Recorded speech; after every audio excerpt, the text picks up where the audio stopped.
Hey everybody, welcome back. This episode I'm going to be building Intimidator. Now, some of you may know or may not know, King's Dominion has Intimidator 305 and Carowinds has just the Intimidator. One's an Intamin, one's a B&M. I actually wanted to do a B&M hypercoaster, but there is no B&M hypercoaster in Parkitect at the moment. Hopefully we get one. So I've gone for the Intamin choice. Rather than using the Giga Coaster track, I've wanted to go for this. I've used the launch coaster as a hyper mega coaster. Now I'm saying mega coaster because it's not maybe tall enough to be a hyper coaster. I've gone more for Expedition GeForce Goliath kind of style with this one, rather than doing a big Giga Coaster. I had in my head to do a Giga Coaster is over 300 feet in real life, but I just didn't really think it fitted into my park very well. Now the layout you've just seen me build is not the actual layout that this coaster will have. I do go back and change it a lot, so because of that I don't really do much custom supports in this video, just because it changes, all the track changes, so there's no point in doing it. The thing I do is the lift hill, and I put quite a lot of detail into the lift hill, so stay around to check that out. It is pretty cool what I came up with. So I'm just colouring it in your typical kind of Intimidator roller coaster colours. Red track. The one at King's Dominion has yellow supports, and the one at Carowinds has like a beigey white support. So I've gone for the yellow. And from looking at photo references from Goliath at Wallaby Holland, I'm just kind of using those photos to build the lift hill, and I noticed that they have this steel beam underneath them, so I'm just putting that in using the Shy Guys 3 wood set, and then I'm just going to use the in-game pillars just to custom support out this lift hill. And I used quite a lot of pictures from Expedition GeForce for the lift hill for the supports and how that is put together.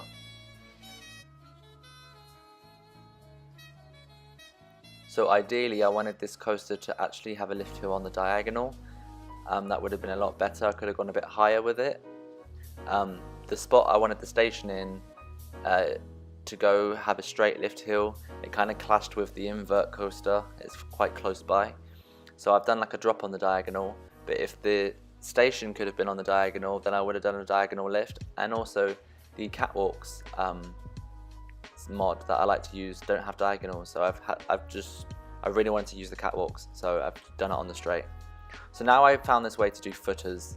Now I've used these quarter round pieces from the vent set. I just placed it 4 times around a pillar, and that makes a footer. And then I've sunk these steel poles from the dining set, the Shy Guys dining set, into it to look like the bolts. And I was actually really chuffed with this. I think it looks really cool. It's like a new kind of style I found to do footers, and I've actually used this a lot more now in my other parks. It does take quite a bit of time. But it is easy just to make a blueprint of that footer and just copy it around to all your poles. I just go around and do each one individually. It doesn't take too long really, but I thought it was a nice little touch there. So one thing that these mega coasters from Intamin have are cable lift hills. A cable lift is basically a cable and it has a catch car, and that will connect onto the train and pull it to the top of the lift, and then it drops, and then the catch car will go backwards back down the lift to pick up the next train. Not all roller coasters have these, as you may know that most roller coasters use a standard chain lift. The game coaster here does actually have a chain lift, but I'm going to imitate a cable lift, and I'm doing that by adding this pole, as you just saw me put in, down, and then I put these little wheels along it. Now in real life, the end of the lift hill has this steel beam coming down, has these little wheels on it, and the cable will run down there through the floor and then back down to the beginning of the lift hill. So I've just tried to kind of create that. This black little pole I'm putting in is actually a flag pole from Shy Guys 4, and I'm kind of pretending that that is a cable. So I'm going to run that all the way down, and what happens is the catch car that pulls the train will go up the lift hill, it would go over the top and then down that steel beam along the wheels, and then so that the catch car is then pulled away from the train, and then the train is left to roll freely down the drop. Obviously, as I've said many times, it's not functional, but it's just there for detail. And then I've kind of done it here so that it goes underground and then comes back out at this side. And then at the beginning of the lift hill, when I was at Wallaby Holland, I actually took a really cool photo of Goliath at the bottom of the lift hill, and it has this big pulley wheel and these kind of beams and springs, and I thought maybe I could create that using the new gear pieces that were included in the game. So that was a cool little thing I try out, and it actually kind of works.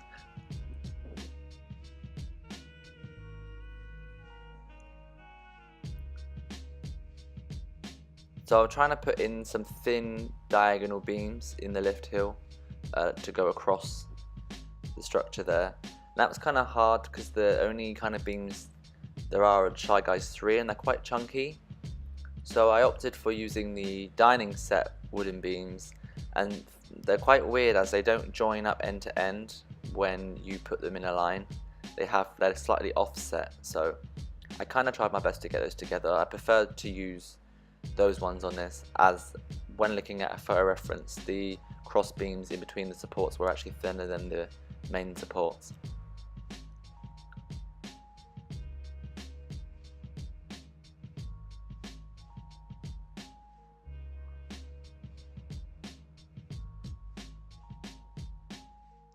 So now I'm going to try and do this pulley wheel system thing at the bottom of the lift hill. Just kind of changing the supports there.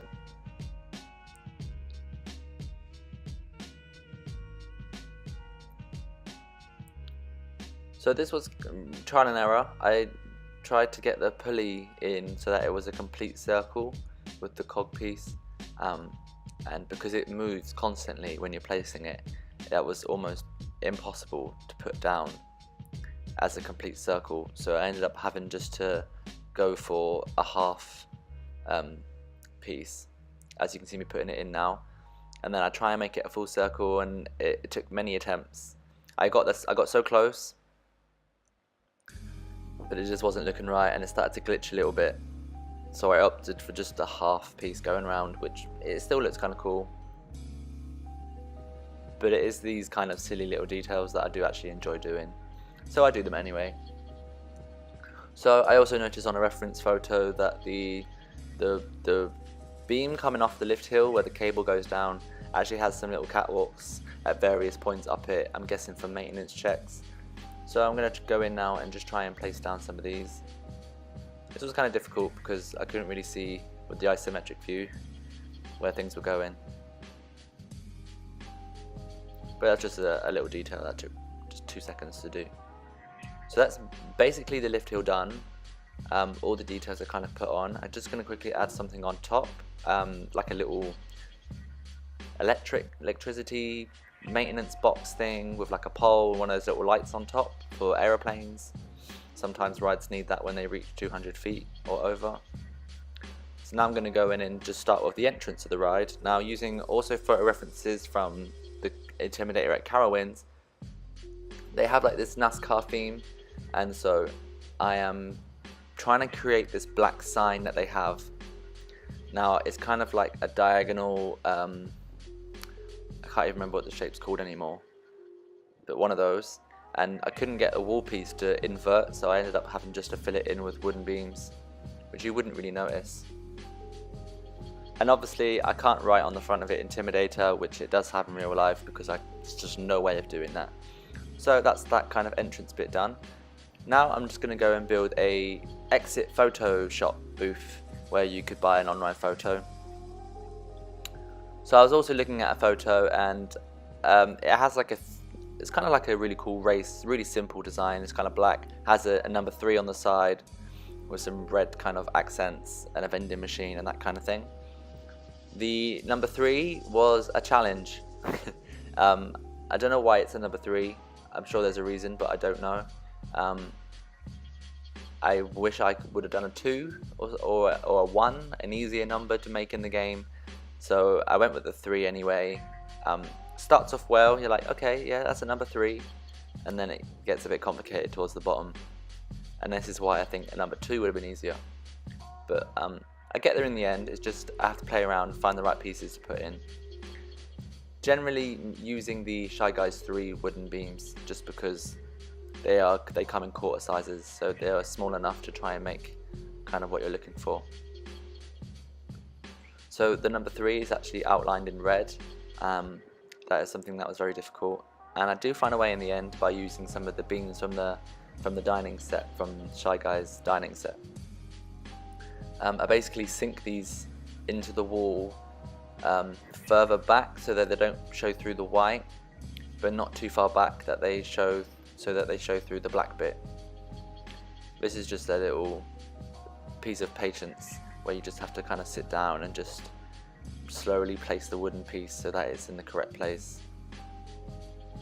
So I don't think that looks too bad. I think it was okay. Just pop a little roof on. That's really simple, and it really kind of did make that area look really modern and to the style I'm going for. Just popping some flags on top of the entrance. The entrance on the right side is the main entrance, and the one on the left will be a fast pass queue.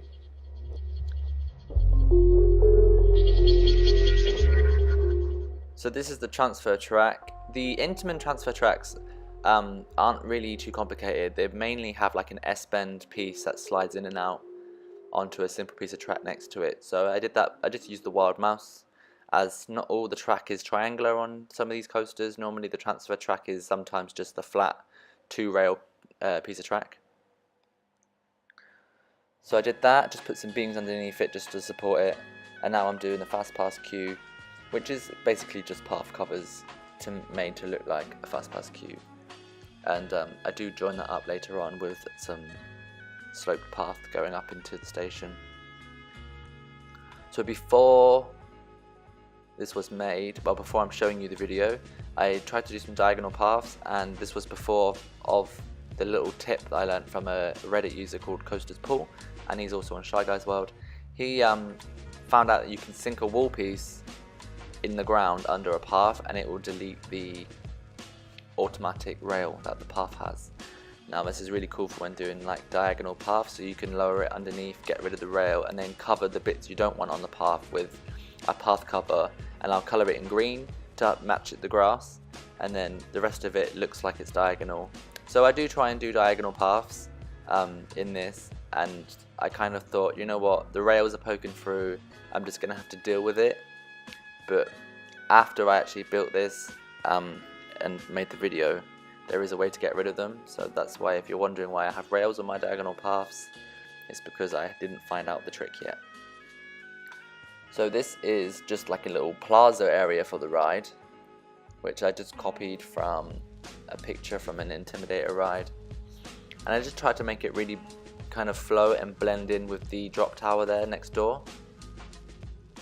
Okay, so time to build the station. This one's really simple, basically square. I had a bit of a problem because the brake run for the ride is actually over the station, so it kind of, doing the roof was kind of difficult. I didn't want it to like clash through the roof or anything,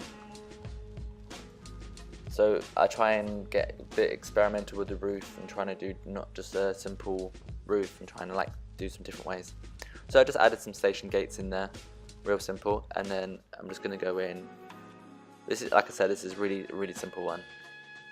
I don't think these kind of coasters with these kind of generic themes, they don't really need to have these extravagant station designs.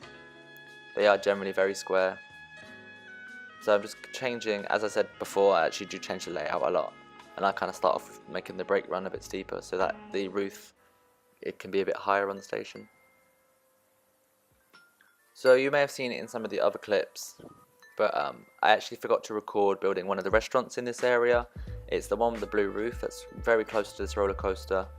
There wasn't really anything in that build that I needed to talk about, so it's not really much missed, but I do go back and recolor that one to match this Intimidator coaster a bit more. But that's kind of all I have to say today for this video. I hope you enjoyed it. I shall leave you to watch the remaining few minutes, and at the end of the video I have put some screenshots of this kind of area I've just built for you to see more clearly. Thanks for watching. Please like, comment and subscribe, and I'll see you next time with another episode. Ciao.